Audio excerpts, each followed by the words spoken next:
We were standing on a bike path directly underneath a bridge in St. Charles, and we were hunting zombies. Not exactly the way I'd like to be spending my evenings, but since we decided to be the saviors of the new country, we had to go where the action was, and that brought us to St. Charles. Before this, we were collectors, going into forbidden zones and zombie-infested territory to bring back a piece of the life other people left behind when they fled the first hordes of undead. However, circumstances forced us to take a hard look at what we were doing and why we were doing it, and we changed course rather suddenly.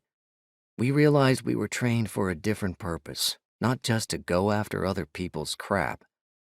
Our father had spent years making sure we could survive attacks by any person, alive or dead, and we had come to the realization that we were meant to do something bigger than ourselves.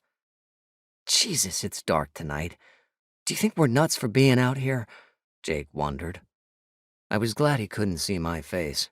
Otherwise, he might have been offended by the severe eye-rolling I was giving him at the moment. Slightly. It's darker than hell out here.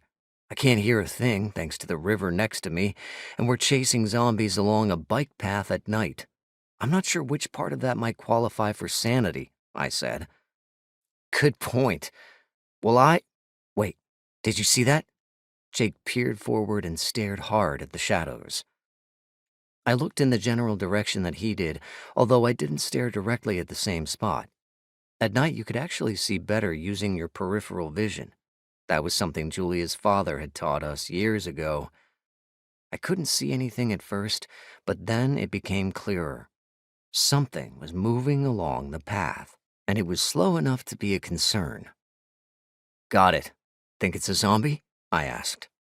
Only one way to find out, Jake said, moving forward. I followed at a slight distance, not wanting to crowd him if he began swinging his melee weapon. It was a 3-foot length of wood topped by a few blunt pyramids of steel. It was brutally effective on zombie skulls, and not nearly as messy as mine. My weapon for this evening was a falchion. It was a sword with a single edge and a drop point made for stabbing. It was sharp enough to cut a zombie in half, and I had done just that several times since acquiring it.